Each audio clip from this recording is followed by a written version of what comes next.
But if you could avoid using the word algorithm to me ever again, that would be great, because if there's a word that causes my blood pressure to go through the roof, not that I'm aware that I have blood pressure problems, but the word algorithm just strikes fear into my very soul, Nicola. Hilarious.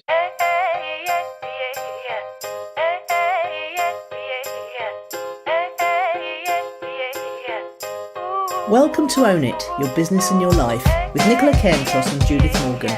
In this podcast, we're going to cover everything you need to embrace to become a successful entrepreneur, marketing, money, and much, much more.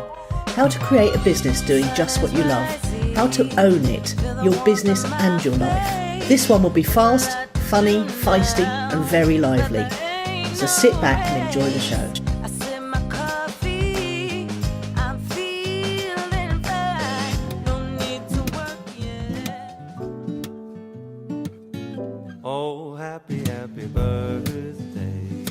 Morning. Morning. Hello, how are you? Very well, how are you? You got good weather down there? Yes, a second day running. Oh, nice. That must be a nice change. Well, after we finish recording, hush my mouth, I'm going to open the front door. Woohoo! I know. I just tried opening mine, but someone's sawing olive tree. Well, there was a lot of sawing that went on yesterday, so I thought, well, I won't do that until after we finished. So what's your week been like then? Well, before I tell you that, I need to tell you that this episode goes out on Friday the 27th of April, which will be my birthday. Oh! So I will need some of those champagne cork popping noises sprinkled liberally throughout the day. Fireworks and things. Yes, yeah. Well, I don't know about fireworks, but, woo, those kinds of noises. So, I've got a couple of things to tell you about in this first section. So, Tuesday morning, local MOT station, and 2 years running now, the first thing that I've had to do when I've settled into my new nomad gaff is find a new MOT station, having used the same one in London for years. And I like to, while you wait, I like to go and sit in the thing, because otherwise you've got to go, get home, go back again as a pedestrian. Do you know what I mean? A bit of a pain in the bottom. Yeah. Anyway, I was a little bit anxious because a psychic had said to me that there was something wrong with my front suspension and I was going to need a new car soon. And right now I can't afford a new car. But it sailed through the MOT with not even an advisory. And but what I did, and you'll love this, it's so accountancy. Normally I don't do very many miles because we hardly leave home, do we? But this year I've done 2,800. So I sat there trying to work out where I'd driven those miles to, which is very funny. X times to my brother's, once up to his birthday party, once up to my niece's birthday party, 3 times to City Airport, once to Canary Wharf to meet Marion for Christmas, round to my brother's family for Christmas, that sort of thing. But I lost 100 miles a week. I don't know where they went, but that's quite funny. Anyway. Well, was there no copies of Hello magazine in the waiting room? Well, there was a copy of Hello, and it went through my mind. I thought, should I read Hello? And I thought, no, I'm going to do the things that I decided I would do. I had notebooks, I had iPads, all that. But anyway, they were faster. They were the fastest MOT in the West, and there was nothing wrong with it, so that was good. And there shouldn't be anything wrong with it because it's only had one careful lady owner since 2010, and there's only 18,000 miles on the clock. But you never know.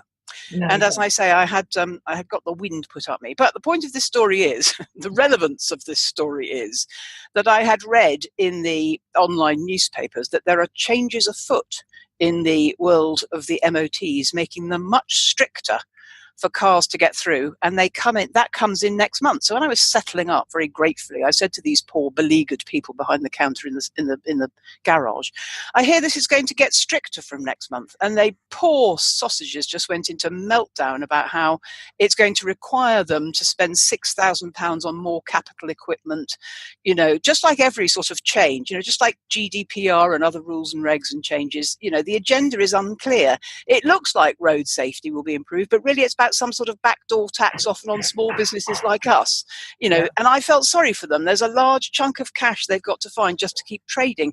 And it's that sort of thing which helps business owners in the end just decide to shut up shop. Last straw. I thought when the boss of the business just went into meltdown when I brought that up, and I thought, oh, you poor man. Yeah, that must be very grim, mustn't it? For trying to find big. Well, I suppose that's what where the banks come in. It's a system designed of lots of switches and levers designed to make money for everyone except the end person. Well, exactly. And the funny thing is, the one thing I notice about driving a car is it gets safer and safer and easier and easier. And when you get in it, it starts every time, and they're uber reliable and no problems. And I'm one careful lady owner, and I've got a no claims discount that goes up the yin yang because it's so long since I've had a crash. But you don't read, and you don't see anything that makes you think, oh, the MOT should be stricter. But somebody just decided, oh, let's make the MOT stricter and penalise the small business owner. It's quite, you know how easy it is for me to get het up about things like this, but I felt so sorry for the man. Yeah, bless him. On another completely unrelated but rather interesting topic, and just as random, I don't know if you saw this, but Wetherspoons have come off social media entirely this week, Facebook, Twitter and Instagram. And since I've never been in a Wetherspoons and I've got no plans ever to go in, and their social media presence hasn't encouraged me in, they've got no plans to return. They're saying if we have to come back to social media, it would be a disaster. And possibly pubs don't need that. Certainly a national chain that's as well known as that possibly doesn't need it. But yesterday was my 10-year Twitterversary. And I've got, that means I've been on there for 10 years. I've got 3,000 fans. And in those 10 years, Twitter's done me absolutely zero good. I can only remember 2 useful interactions. I met Mary Ann, who did become a client in various different iterations, but I didn't meet her on Twitter. John Williams introduced me to her, and we just chatted on Twitter a bit. And literally one only complete stranger became a client. I think he bought perhaps one session. He certainly had a free one. Whether he followed it up with a paid one, I can't remember. He was a gentleman's tailor. But it's done me no good, Twitter. Do you feel Twitter does you good? I don't really have anything to do with it anymore. I mean, I was so keen on it in the beginning, but yeah, so was I, and that's the strange thing. Even when we were keen, and even in those early, 3 or 4 years when I used it a lot, it never did me any good. No, and I think, but the thing is, you have to try things out, and yes, you'll carry on doing the things you enjoy. Yes. I do think it's a nice discipline, trying to express yourself in 140 characters or whatever. It's been extended now, hasn't it? Yeah, it has slightly. 240, I think. For a writer, I think it's a nice discipline, but it's such a fast-moving platform. I think it's only useful for certain types of people. Anyway, that's my week. Tell me about your week. Just quickly, I'll just tell you, the algorithm's been changed recently, so it should be improving again, because they've taken out any repeat tweets, where people... Oh, yes, I saw that, yes. Repeat and things like that. But if you could avoid using the word algorithm to me ever again, that would be great, because if there's a word that causes my blood pressure to go through the roof, not that I'm aware that I have blood pressure problems, but the word algorithm just strikes fear into my very soul, Nicola. Hilarious. Can you hear anything your end? No. You can't. What have you got your end? I've got drilling. No. If you can't hear it, that's fantastic. Oh, I heard it then. Yeah. So if you see me muting myself occasionally, it's just because the drilling started. Yes, if I'm in the middle of a long rant, you mean you might mute yourself. Yeah, they told me it would be over by now, and they're still doing bits. But yes, they lied. Yes, they did. Yes, your turn, darling. Tell us about your week. I've had a lovely week, actually. I've been to Dave's Dining Club Friday. Don't think I went out. Sorry, can I just check about Dave's Dining Club? Is it every Friday? Yes. Yes, okay. And last week was particularly enjoyable. We went to a restaurant that overlooks the bay from the opposite side, so we had a whole different view. And then it was reading. I had a quiet weekend, I think. Nice and sunny. Went down for lunch on Sunday. Then I had Reading Club on Tuesday. That's a once-a-month affair. We read The Wasp Factory by Ian Banks, which was my suggestion. You'd probably read that before, hadn't you? I had read it, but I completely hadn't remembered any of it. Oh. So it was like reading a brand new book. Okay. But then somebody did work out it was 30-odd years ago. Yes, it was. Yeah. So that was all right. Then I went to a birthday. I had a lovely day yesterday. I had the whole day off. I went to a pampering session at my local beauty and torture clinic, and that was paid for by my son Nelson as my Mother's Day present. I don't know if you remember me telling you about that. It had involved several phone calls to various Greek ladies to get the money into Martina's hand, and I went and enjoyed a waxing by Martina herself, and then Can you hang on a second? Sorry, there's somebody banging at the door. Just a sec. Sure. Come in. I'm back with you. It was the postman trying to squidge something through the letterbox which wouldn't fit. I think they know by now what goes through and what doesn't. I think he was trying not to pester me because this town is full of old age pensioners, and I think they think, oh, let's get the old dear up if we don't have to. Yeah, because you'll talk to us for the next 2 hours. Yeah. So then I had a pedicure by Anastasia, and that was she's very enthusiastic. I nearly sang a song by her then. I'm out of love, let me be, let me out this misery. Yeah, well, having your feet done's a bit misery, but you have to go through it. I like a bit of Anastasia, actually. Yes, I do. Yes, not torture on my feet, but. And then I went to a birthday party. Well, in fact, I had several hours to kill before a birthday party, 4 hours, in fact. And I thought, I'm not going to trudge up the hill in my newly pampered trotters and then trudge back down the hill. So I went for lunch at Pefco and had octopus and fried aubergine. Thinking of you, Judith, not a carb in sight. Oh, nice. And then ruined it all with half a beer, a nice cold beer. I also saw some photograph earlier in the week of sort of what looked like ouzo and ice and something. Yes, you were trying to be poetic about mistiness. Yes, I was, yes. Yeah. That was an ouzo and octopus experience. Yes. Oh, my God, hang on.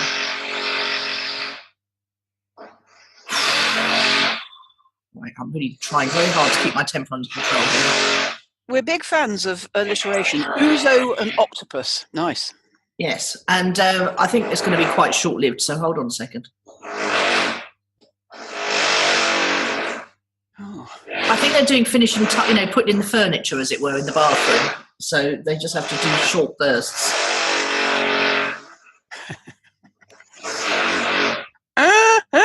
Oh, I'm so sort of exasperated, I can't tell you.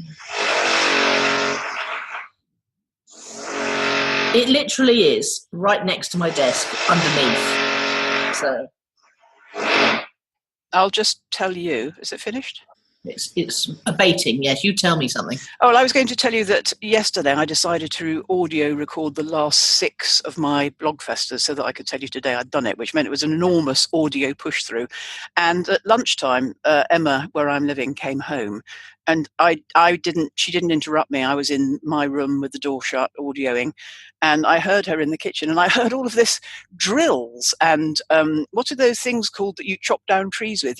Saws, electric saws and things. And I said to her later, was that you at lunchtime with the 2 saws? And she said, no, it was the neighbours. But I honestly thought she'd come home from lunch, gone into the back garden and started chopping things down while I was audio recording. That would be incredibly she's quite like that. She's quite gung-ho. Yeah, absolutely.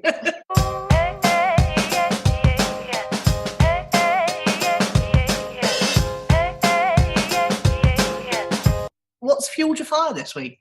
Oh, before we go there, I got a bit confused there. There was a birthday party. There were 4 hours to kill. You went to Pefco for an octopus. You never came back and told us about the birthday party. Oh, the birthday party was fabulous. It was one of my new friend's 64th birthday. All right. We had a very beautiful chiffon Grecian-style dark blue evening dress. Okay. And Katrina, who's the lady who decorates everybody's parties, had done lots of gorgeous party decorations and strung them around. She'd made them out of pink bin bags.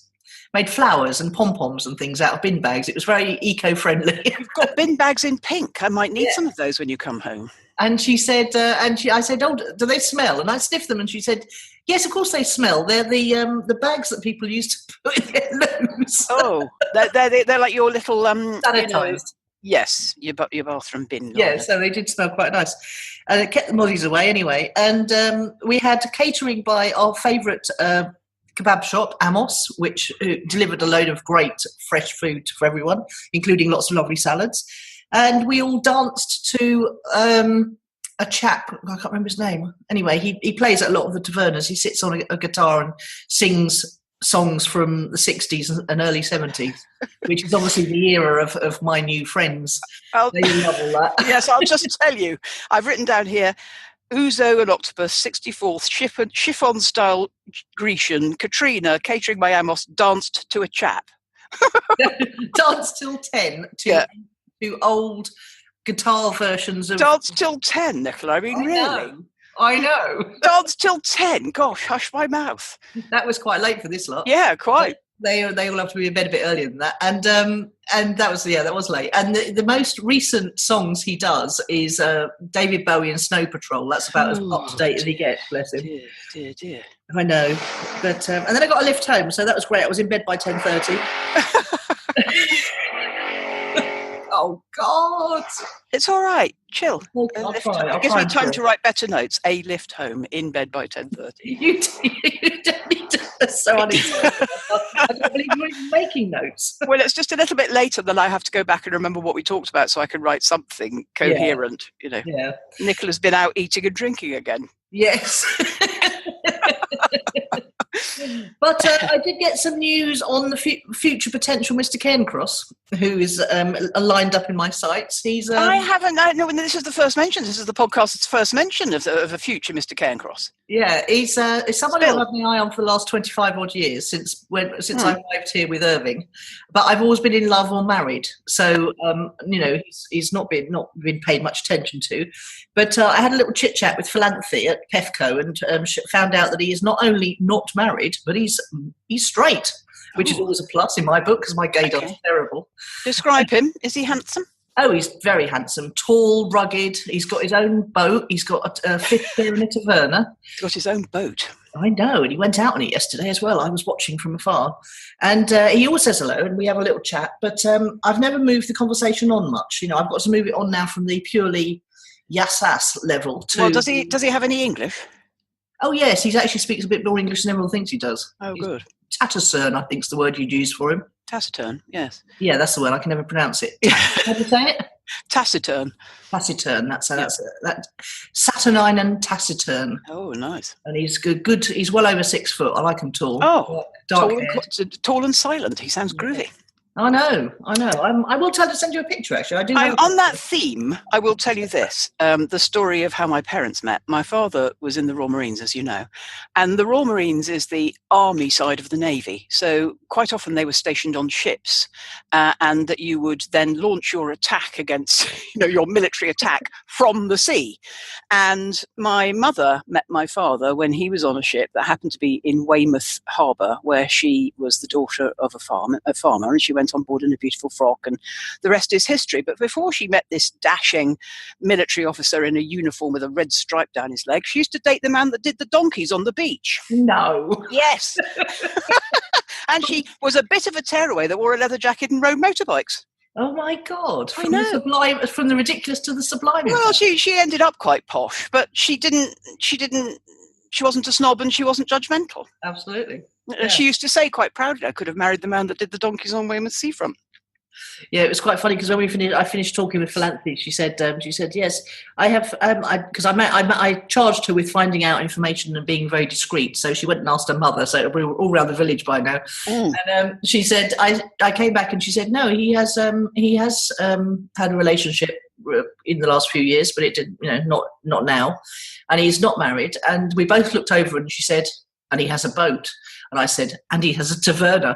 And she looked back at me and she said, his fate is sealed. I mean, I think if I was sitting in your village and somebody went, and he has a boat, you'd think, still my beating heart, wouldn't you? He's got a boat. Wow. Yeah, it's not actually that impressive, but it does bring in the fish. So yes, quite. That's exactly what I was thinking. Yeah. And then he goes fishing a lot, which is perfect in a husband. Oh, it is. I mean, I always used to think a foreign correspondent would be ideal because they spend 6 months abroad. Yeah.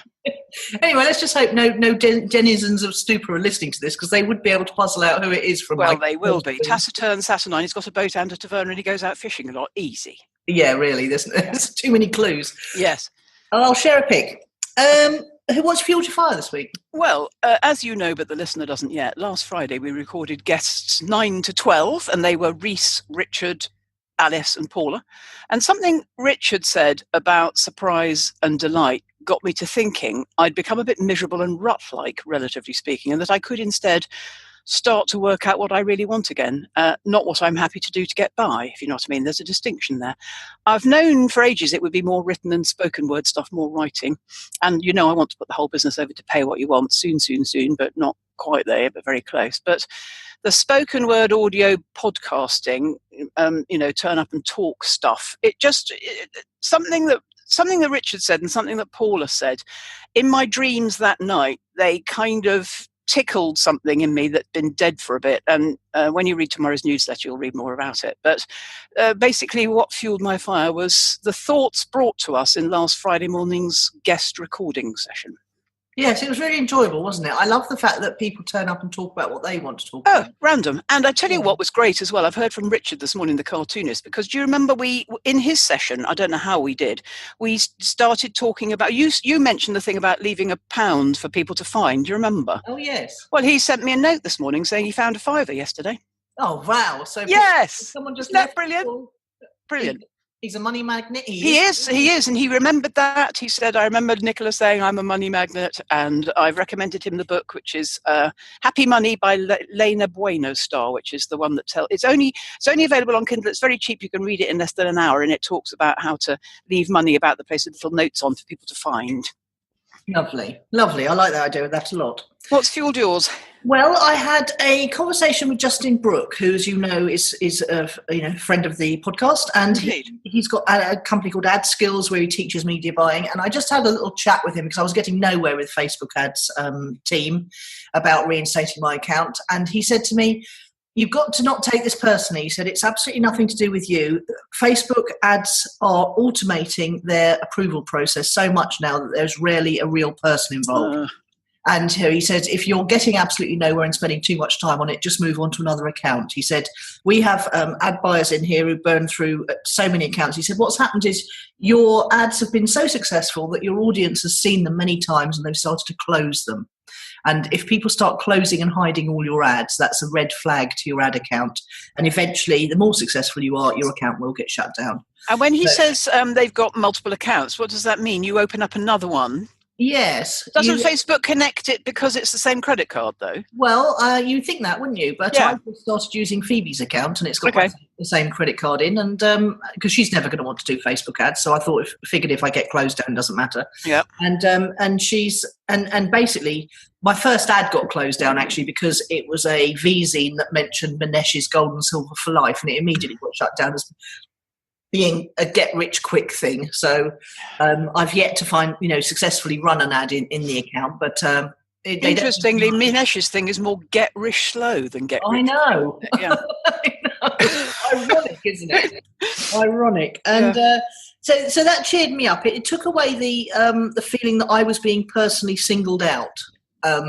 Just in saying that. So yes, he said, and eventually you get to the point where you can't have any more Facebook ads, and you have to move on to something like YouTube or Display or whatever. Yeah. So it just took all the frustration out of it not being fair. It took that away. Yeah. Then only this morning, I went to look at our stats for Own It, and I found that one of my 30-day challenge people had also been featured on Radio Public's Indies to Watch. Ooh. And she's only done 4 little 8-minute episodes, and it's just so wonderful. I was able to take a screenshot and a link and send it to her in the group so everyone saw. And it was just, because they've all gone through the whole process now, and they're at the point of doing podcasts, and some of them weren't convinced. And I said, look, what have you got to lose? Just put the audio of your videos onto Audio Boom. And some of them were balking at paying $10 a month for Audio Boom, but Bev wasn't one of them. She went straight for it. And she's now being featured in their Indies to Watch, which is lovely. Yeah. Getting new listeners that she never would have had before. Well, I will say, and I hope you're going to tell us more about our latest spike later in the show, but I will say that Indies to Watch is just such a lovely concept, because new and noteworthy is not the same as Indies to Watch. No, Indies to Watch is... You just have to be new on iTunes. In this, you need to be indie, which I think is quite appealing in our sector. Yeah, and I think they feature you on Indies to Watch if you send traffic to your show. Yeah. They reward you. Anyway, we'll talk a bit more about that later on. Good. And then finally, the delightful Veronica Pullen, who is also my 30-day challenge, she reported that she'd spent £11 in boosting her first video bit of content, and she's attracted a client who's paying £99 a month. Oh, good. She said, I'll take that ROI any day. Yes, I bet she will. Good girl. What did she boost? Her first ad? Her first video? Her first bit of video content. What I'm teaching them is how to create video content every week and boost it, and then leverage it across all the platforms they want to appear on. And well, there's a very interesting thing there with Veronica, because she knows how to do that already. So the brilliant thing for her is that the 30-day challenge is actually making her do it. Yes. And I think I've analysed what the 30-day challenge is doing. It's telling people what to do in which order to make each step easier rather than starting from scratch on each step. Do you know what I mean? There's this on Monday, this on Tuesday, this on Monday. It all flows. Yes, it's like when clients say to me, just tell me what to do, Judith. Yes. Sometimes our RAM is so full it's just exhausting, isn't it? Exactly. So it'd be simpler if somebody just said, do this today. Yes, and I think that's what they're getting out of it, Yeah, nice.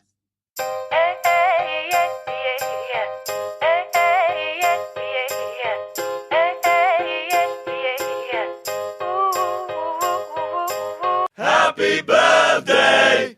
So now we're on to our interview, who today will be Mary Daniels. Yes, and shall I tell the listener what Mary is going to talk about? Yes, go on then. Yes, she's going to talk about normal people, noble causes. Her talk to us was about the dangers of not knowing who you are and the congruence between people and organisations with the vision to do good and create change in the world with their values and behaviour. She's an author and consultant and a wild woman. Yeah, absolutely. Let's listen to what Mary has to say. Cool. Can you hear me okay? I can, Mary. How are you? I'm fantastic. How are you? I'm very good. Have you met Nicola before? No, I haven't. Well, do you know the word I used? The word I used to describe you. I just sent you a PM. Mary is bodacious is the word that I used. Does that fit, Mary? Oh. Do you know what? I love it. I could work with that. I've been called a lot worse, Judith. So you and I know each other from Alternatives in London, and That's you right. let me know this morning you're not there anymore. And tell us about what you're up to now, Mary. Give you 2 minutes to introduce yourself, darling. Yes. So I am living in the beautiful southwest on the coast, and I run a consultancy all around ethos, purpose coaching, and working with groups, community groups, organisations, individuals around really understanding who you are, what that looks like in practice, and moving more away from the sort of potential and possibilities to how you can realise things more in the presence, this present moment, which we'll talk about later on, which is interesting. And I'm writing, interviewing people, have a lovely community radio station, working with young people, doing lots of beautiful projects and trying not to run around like a headless chicken. And you fairly recently published your first book, didn't you? I did. What's it called, Mary? Tell us about it. With Hay House. Yes, it's called Wild Awakening, 9 Questions That Saved My Life. Yeah. And it's really talking about a moment in my time when I was 24 years old, a new mum with my baby. And sadly, I found myself on the side of a bridge, Tower Bridge, ready to jump with my child. And yes, so it was a very, very, very, I almost want to say low moment, but I was so checked out. I honestly couldn't even tell you how the feelings that were going on, because I obviously was very checked out.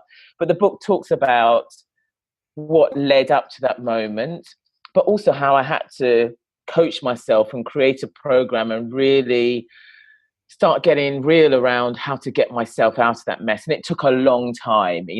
I'm really clear in the book, this is not some microwave your life to perfection at all.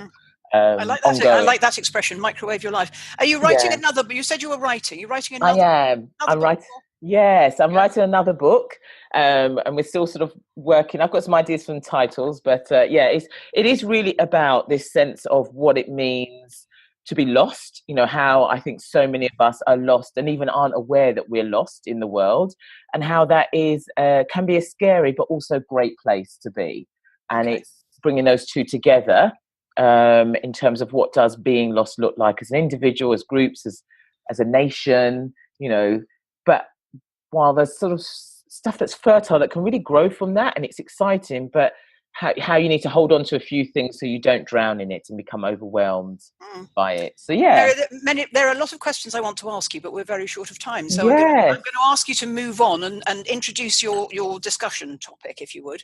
Yes, so I thought it would be lovely for us to discuss this sense of the dangers of really not knowing who you are as an individual, but also as an organisation and within groups and communities, because I am seeing this so often when I'm going into organisations, and they really aren't clear on what their purpose is, and with people, and then they're developing certain practices and behaviours that are really out of alignment, and why I'm just seeing this in so many places.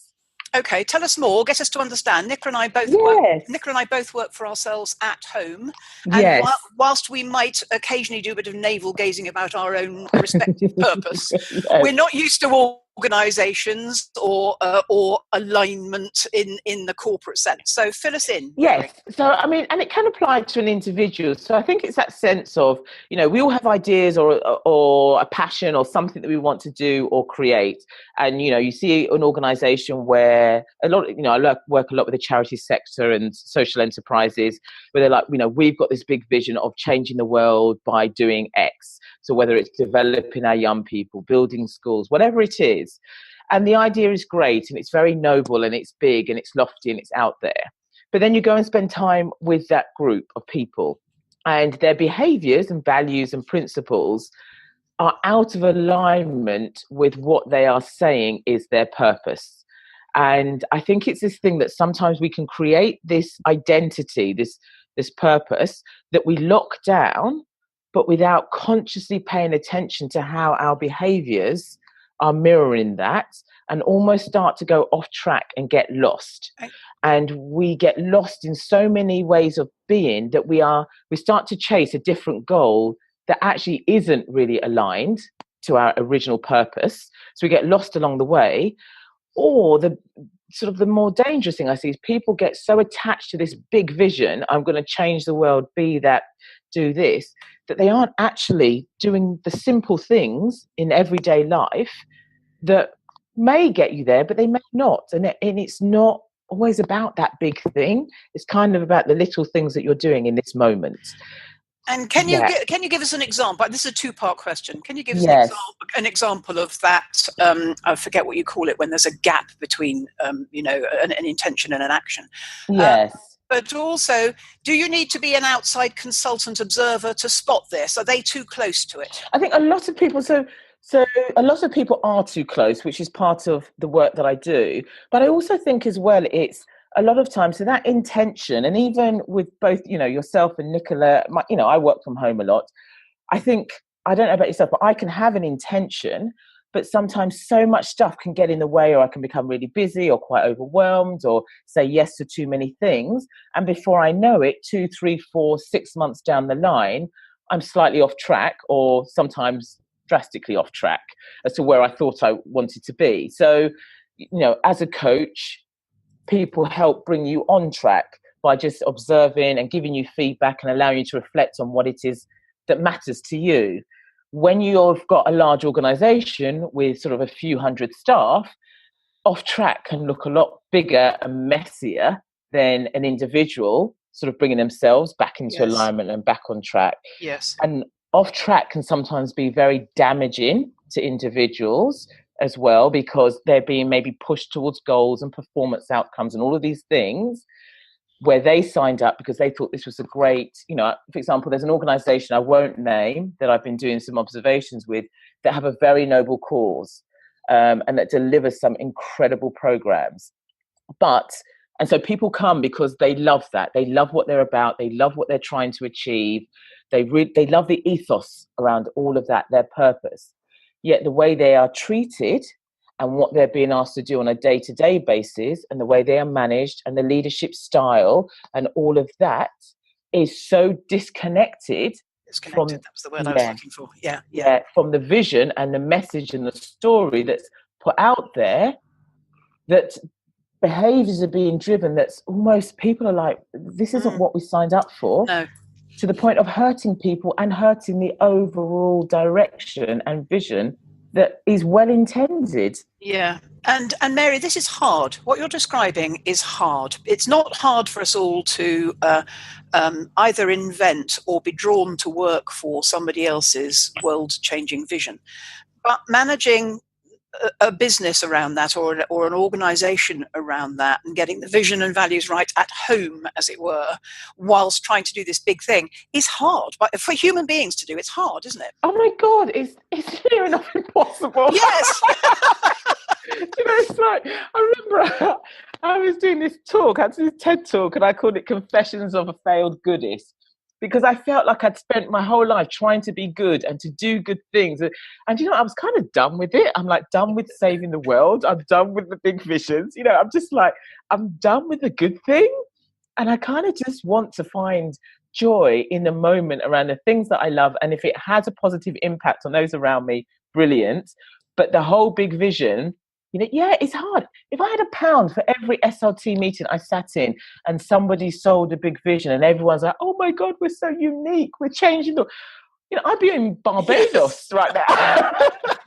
Now, what does SRT stand for? SRT, so the Senior Leadership Team Meeting. Yes, okay. My apologies. Yes. Okay. Yeah, so these organisations, you sit in and everyone thinks they're inventing something new. And we do it on an individual basis. We feel like, I think, and this is the thing around purpose, I think we are confused by what it means. And I'd love to hear your views on this, because it's almost like we feel that unless we say we're doing something good or positive, then we don't deserve to have a purpose that just serves our joy or our fun or just being who we are. It feels like there has to be something bigger than I just want to show up and have a good time and be able to live off that support. You know, whatever it is, it's almost like purpose has to come with some sort of superhero it has to be end worthy. goal. Yeah, it has to be worthy. You're the Worthy second interview word, we've done yeah. today, and then your second interview we've done today, and the first one ended up here. It was about social changes and people volunteering, and she said, unless the volunteering makes you feel good as well, it's not going to work.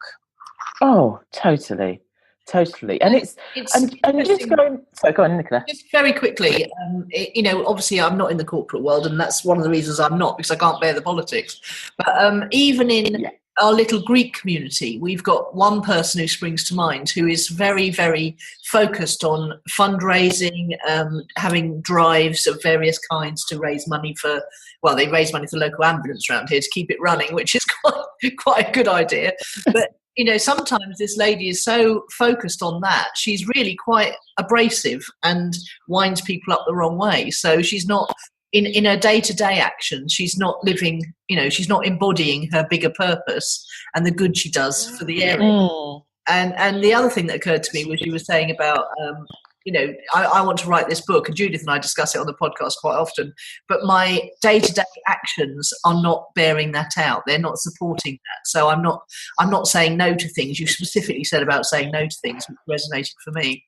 So yeah, it's not just in corporate. Nicola, those are two cracking examples, actually, because they bring it down to our level in a way that's really useful. And I really like your ambulance example very much, because that's exactly what Mary's talking about. If you get up people's noses, you're not going to align them with your goal, are you? No, exactly. You're going to drive them away. It's true. It is so true, and you know what's fun, you know, and it's one of those funny things, and I love that you said that, because this is not just about corporate organizations, because in the end, organizations are just a collection of human beings living out it, and this is who are we as an individual, because if we are really in alignment to who we are, we also won't get ourselves into a situation where someone else is knocking us off track or out of alignment or disconnecting us, because we know who we are. And we will stay true to who we are, and will either influence the culture as an individual this is what integrity looks like for me, or we'll leave because we'll say, I won't compromise myself. Yeah. And again, Mary, you're talking about some serious personal development work in order to get to a stage in one's life where one feels confident about who one is and how to be with or not people who make you feel good or not. Yes, I think it is. That's why I laugh. It's a lifetime's work, this kind of personal development. Yes. You know, I think anyone who says it's not either hasn't got a clue what they're talking about or really understands this. I don't know, he's probably a minute away from dying because they've reached enlightenment. I just don't know. It's literally, it's true. It really is. Judith only said yesterday, it's a lifetime's work, and by the time you master it, you're ready to turn your toes up and depart. Snuff it. That's it. Oh, yeah. And then isn't that the sort of Isn't that the sort of point of life and the interest of life in a way? But it seems to me, I liked it very much when you brought it, I keep saying down to our level, it's not down to our level, No, but I know that you thing mean. about if it takes me 6 months to realise I'm off track, then fair enough. But I've worked in organisations, 20 years ago as an accountant, where there was this disconnect between vision and values, and it's a very uncomfortable place to be. It is. It's uncomfortable, and it can move into, and I'm seeing this with some organisations, to a space where it's damaging. It damages because when it is so embedded and somebody is so bought into this vision, and this, we can do this on an individual basis. I say organisations, but it is. We can have a dream on a personal level that we can be so bought into that if we aren't aware of the practices and the messages and the sort of the mindset, and you see this in sort of this bullying culture as well, that it filters down into that, we can start to lose who we are and question who we are. Yes. And that's how I ended up on the side of the bridge. I had come from an incredibly dysfunctional childhood, but also experienced a very high functioning with my personality environment away from my home life. So it was very messed up, from being active in the school, head girl, doing all this sort of stuff, to going home to having all of these really damaging messages, sort of mentally, physically, emotionally, every level of abuse you can think of, which was so embedded, I didn't even realize it was abuse until I was volunteering for a program with the Prince's Trust, and they were talking about signs of abuse. Yeah. And I was signed up to facilitate and mentor young people. And I sat there, I was like, oh, holy crap.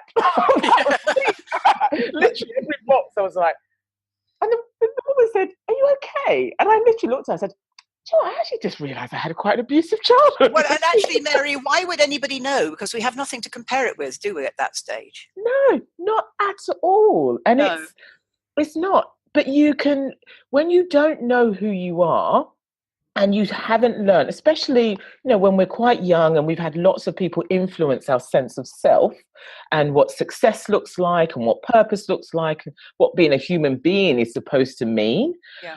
When that is not congruent to what you're feeling inside, what you're experiencing, you can doubt yourself. Okay. And, yeah. So you just used the word I was going to use there. I was going to say, so Mary, this is about congruence. Yes, it is. It really is. Yeah, and again, quite hard. Know thyself. Absolutely. That's my tagline is, and also, I don't know about yourselves, but I wasn't taught that happens in stages over the course of your whole life. I was told by the time I picked my GCSE subjects, I needed to know who I wanted to be, what I wanted to do. I kind of was forced, you have to start mapping out your life in a way that meant you needed to know who you were. Yeah, well, Nicola's in her 50s and I'm in my 60s and we're still works in progress, Mary. Very much so. I'm in the club. Now, in a nutshell, what should people take away from this that might be useful to the listener? I mean, I think first of all, I'd love people to take away this sense of just go easy on ourselves.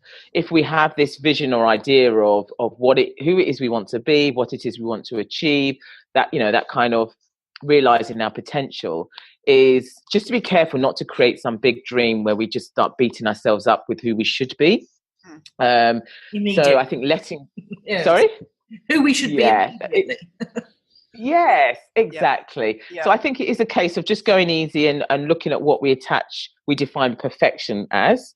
I think, and also just look at what are our daily practices, just on that small level of, am I doing things that really feel true to who I am, that aligns, who are congruent to what matters to me? And really asking ourselves, what is it that matters to me? And actually, would anyone know that from the way I'm being? Just on a day-to-day basis. Yeah. And do I feel that even in the way I'm being towards myself? Really nice. Those last questions, we'll have them on the recording. I think they're valuable questions. I'm going to put them in the show notes so am I being true to who I am?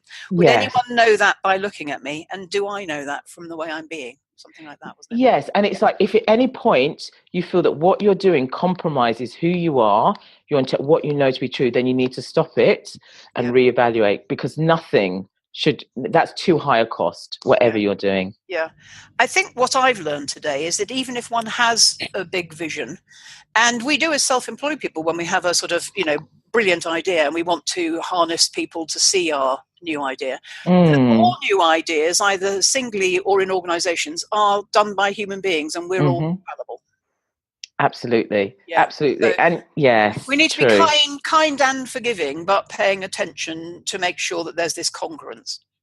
Absolutely. And it's okay to have the big ideas and the big visions. I'm not poo-pooing that at all. They are great. Yeah. But don't bank all of who you are, your potential, almost like until you achieve that. Yeah.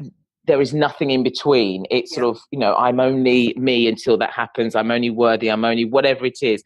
Yes. The potential doesn't sit just in that vision. It's in the moments and the steps you take to realising that. Yes, you said that at the beginning about being in the present. Yes. Yeah. Mary, fascinating. Thank you so much for being here and being our guest today. Nicola, anything you want to say to Mary before we let her go? No, I just want to say thank you. I've enjoyed listening very much, and I deeply agreed with a lot of what you said. So. Yeah. Thank you. And thank you for having me on. This is lovely. I've been listening to your show. It's great. Well, you're our ideal listener and our ideal guest, Mary. Thanks so much. Thank you. Take care. Bye. Bye.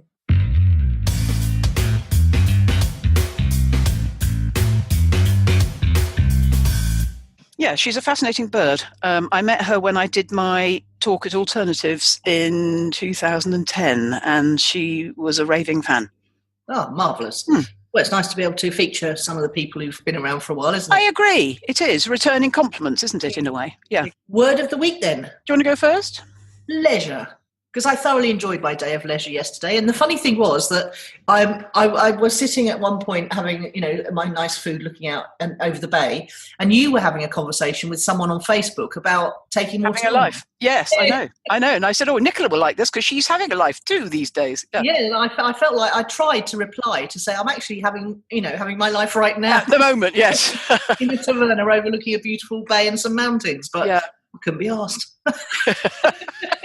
Well, that's the thing, isn't it? When you chill out, you kind of like, well, I think that is the point in a way, is that if you're living real life, then social media becomes secondary. It certainly does, yes. What about you? Mine's dreams, as in visions, plans and intentions. It's back to that conversation with Richard again about, for me, it translated into dreaming big, planning big, intending big. You'll see tomorrow it changed. Oh, I'm so excited. It changed something in me. I mean, and I put here dream big, plan big, intend big, or indeed small, because actually some people might not want it big, they might want it small. But I have a theme of the week always on my Facebook page of the stuff I share, and it's Dreams Week this week, because I always think, right, what am I going through? What would be useful for me? And I go off and find, memes and quotes on that topic so that it's cohesive throughout the week, and often leads into the newsletter if there's a quote that I see people particularly like Tupac last week. And I like to surround myself with inspiring thoughts and quotes and memes for whatever I'm going through. And I think it's valuable to my clients because I know we're all connected. Lots of people say to me on my Facebook stuff, perfect timing as ever, because we're all connected, aren't we? We're all thinking the same thoughts and feeling the same feelings because we see the same stuff, I think, the same prompts vaguely. Yeah, I love the fact that you're quoting Tupac. Oh, me and Tupac, we're like that. Of course you are. Yeah. Like you and Rudimental. I know, yes. And I found an old blog post, in fact, an old podcast where I said, I am the Bear Grylls of entrepreneurship. Yes. So, I mean, I can, well, I think that's a gift, isn't it? I can find something in common with everybody. Yeah. I like that. A bit like your mum. My dad was good at that as well. It's a Morgan thing, I think. Yeah. Egalitarian. And then you get egalitarian. And you know how people, how you soak up that just by your parents being natural at things. Nobody taught me to be that. I just saw that was normal in my childhood. Yeah.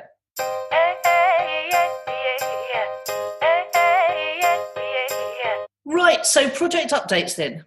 Yes, I've got here, we're getting better download numbers, aren't we? Is that Radio Public? I'm hoping you're going to talk to us about that. Well, I'd like to talk to you about the fact that in January we had 1,700 downloads. February...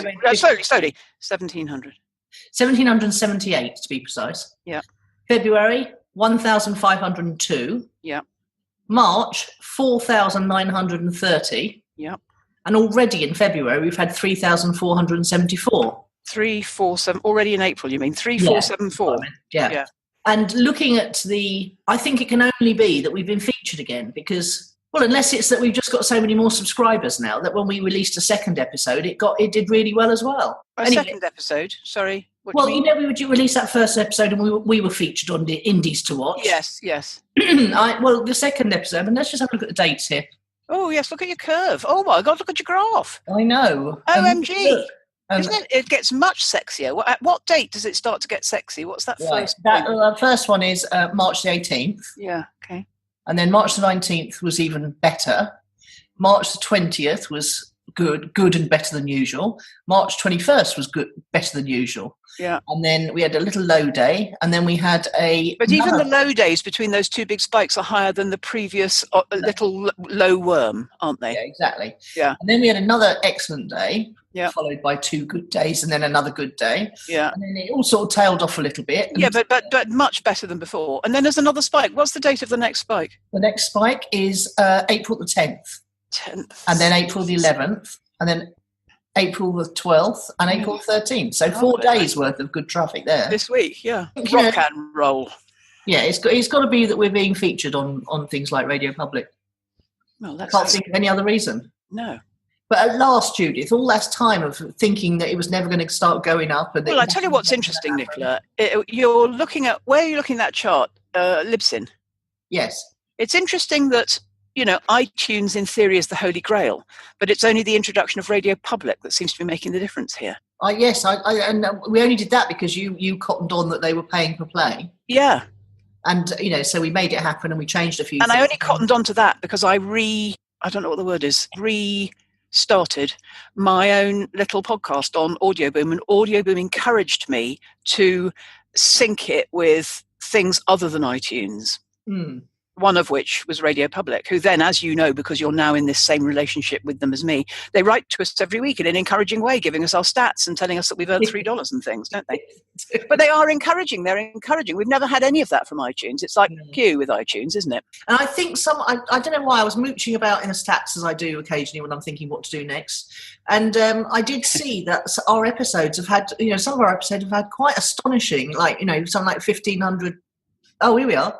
Give me an example. Well, Making an Offer and Selling a Product, number 12, has had 1,463 downloads. Then swiftly followed by Facebook Marketing in Your Business, Would Your Business Survive a Bereavement? Yep. Judith and Nicola Reunite. They were all early episodes. Now, Judith and Nicola Reunite has gone out again. Do you remember that it went out again with one of Sarah's new videos? Or the three of us had a conversation and it was random because she was starting, I don't know what she was doing. Do you remember? Yes. In the last 10 days, you, me and her have had a Facebook chat about, are we starting again from the beginning? That one, I think, what we're discovering here, and this is useful for the gentle listener, and it's that horrible word, it's repurposing, which is the thing about podcast stuff, is it can live and live and live.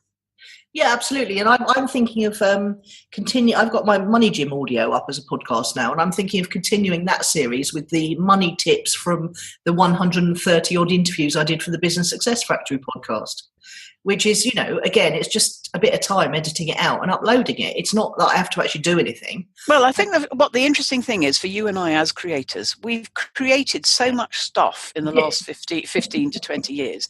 We could actually make the rest of our life's work.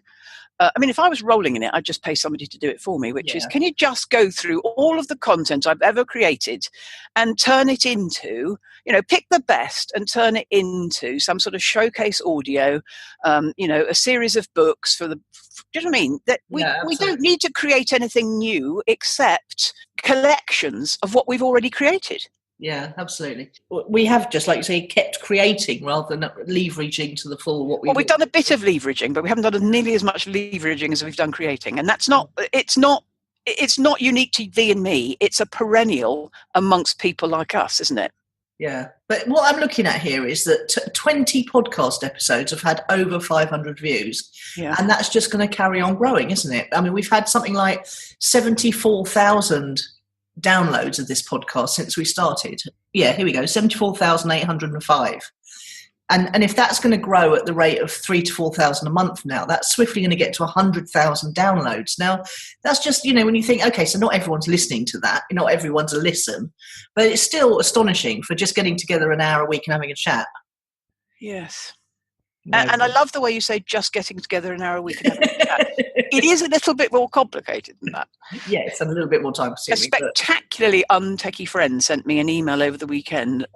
Again, it wasn't the first time she'd asked it, saying, "What's involved in doing a podcast?" I went, "I can't even be bothered to tell you because it's so far outside your realms." And she was asking for a friend. I said, "Is your friend techie?" was my first question.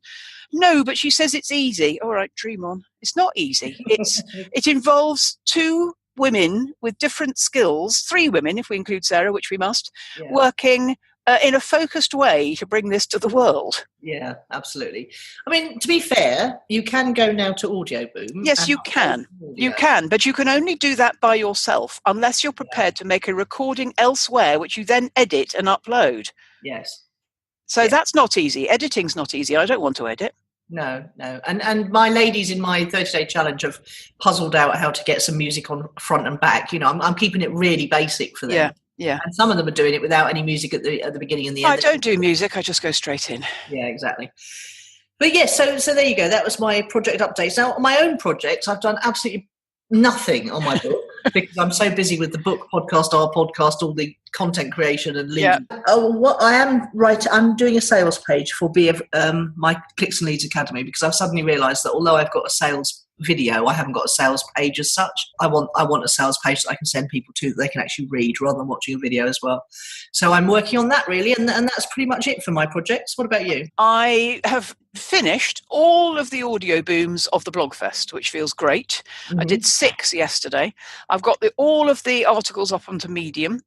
I'm still only at 34, 35 and 36 in this week's newsletter, which means another 5 weeks to go, but that's okay. My other thing in this is that I wanted to read aloud all of the questions in my book on my podcast and make them into a blog and a Facebook note and an audio and a video.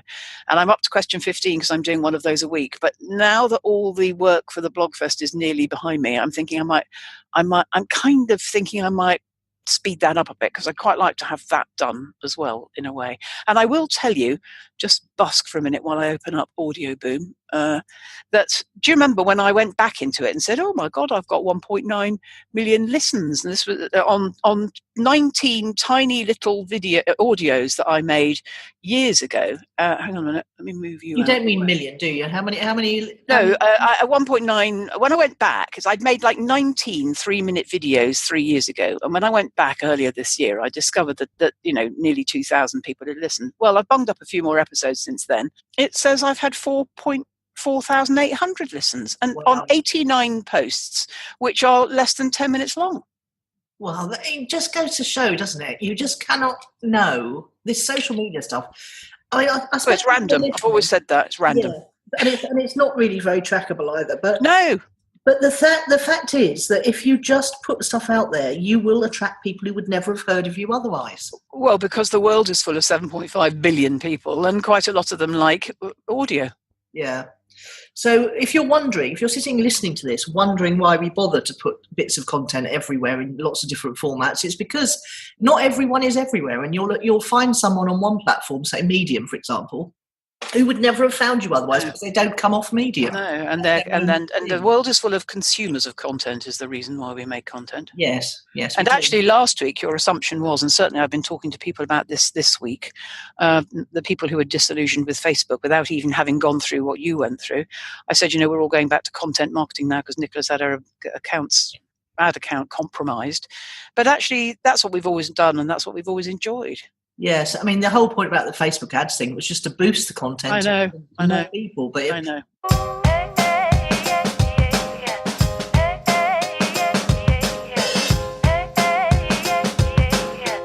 Okay, so who or what's impressed this week? Oh, I've got lots in here. How many have you got? Oh, I've got one. I've got 4. Okay, well, should I do my one first? Yes, go. Okay. Yeah. Well, I mean, as I said, we read The Wasp Factory this month, and it was the first ever Ian Banks book I read, and the quality of the writing, it's a dark, disturbing tale, none of which I remembered, so it was like reading a new book, which was fabulous. And I really, really enjoyed it much more this time because I'm bringing a writer's eye to it as well, so I really appreciated it on 2 levels. But he really was a genius writer. He's such a loss. And I might go back now and read all his other books, not just the science fiction ones, because I thoroughly enjoy everything he writes. Wasp Factory isn't sci-fi, is it? No, it's one of his. He wrote under Ian M. Banks. Yes, no, I knew that. Yes. What's his other famous one? Something involving a road. The Crow Road. Yes. And then there was, him? yeah, that's very well worth a read as well. And well, there's just loads. I mean, he's done about 10 or 11 literature type books, and they're really, really good. Right. So I'm going to tell you about. I've got 4 people to tell you about here, and if we haven't got time, I'm going to cut one of them who's a bloke, and I'm going to start with my 3 heroines of the week. Boston Marathon was won by the first American woman for a few years, and that's what the headlines were all focused on. But the runner-up, let me tell you about the story about the runner-up. It was only the second marathon that she'd run. She was a 26-year-old nurse. And she only qualified by winning one in Utah. And she only decided to enter it because her brother was going in for it. And she wasn't a professional athlete. And she used to get up at 4 o'clock in the morning to squeeze in her training before doing anesthesiology shifts at a health center in Arizona. And she paid $185 to go in it. And she won $75,000. Oh, my God. So she just turned up and ran a race. And she wasn't expecting to win. She didn't have all the professional training that everybody else had. Nobody had heard of her, and she came second. Anyway, she as I go through these stories, they get more exciting. Okay. Then there's Tammy Joe. Tammy Joe is the Southwest Airlines pilot who landed the plane in Philadelphia, where this week the engine, it didn't catch on fire, but it broke mid-flight, and bits of it came in through the window and killed a passenger. Tammy Joe, the pilot, then landed the plane safely and calmly, and then turned out to have been some kind of, war pilot. Do you know what I mean? She'd been in the military before, and then gone into civilian airlines after that. So Tammy Joe is a woman we all want to know. But my absolute heroine of the week, and if you're not watching this on BBC iPlayer, then you need to. There's a 3-night program this week, Tuesday night, Wednesday night and Thursday night, so I've only seen 2 out of 3 so far, but it's about Doreen Lawrence, whose son Stephen was killed in 1993. You probably remember Stephen Lawrence. Yes, I do. What it revealed was not only was he murdered by a bunch of racist white teenagers, but the police response was racist too, which led to an investigation by a law lord, and the Metropolitan Police was eventually outed as having systemic racism. But this is beside the point. The thesis the programme's making is that the nation was changed by this, and I think that's absolutely true. But what is coming through this programme as I watched it is that Doreen never, ever, ever, ever, and it took her 18 years, gave up on getting justice for her son. Now, a policeman visited you and I both in another context recently in the last few years, nothing that we'd done wrong, but he told me that if you don't get justice, people want revenge, and if they don't get revenge, they go to retribution.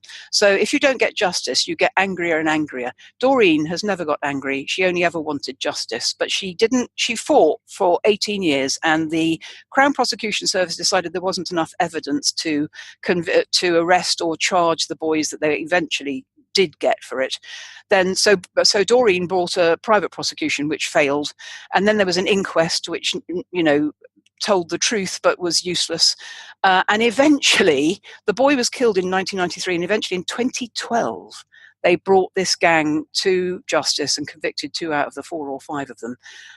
And she's been so dignified, and she's a champion of rights for young black people and how they've been treated by the police. She affected change in our world, and she turned aspects of her loss into good for the community in which I live. And I'm just in awe of her. Well, I must watch it. It sounds great. Yeah, you must watch it. It's absolutely gripping. Not only is it gripping because it's the truth, it's gripping because it's like the last 25 years of our lives. It's like a historical document of social change born out of.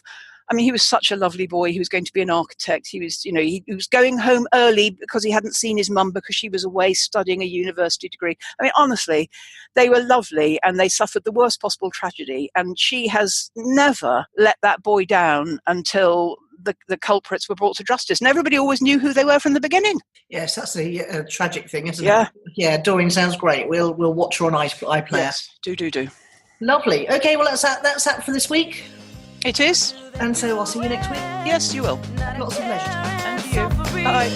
Wanna step into the world, who holds the You've been listening to Nicola Cairncross and Judith Morgan. The podcast is called Own It, Your Business and Your Life. Do come and visit us at ownitthepodcast.com. We'd love to hear your feedback. You can find out more about Judith and visit her on her website at judithmorgan.com, and you can find Nicola at nicolacairncross.com.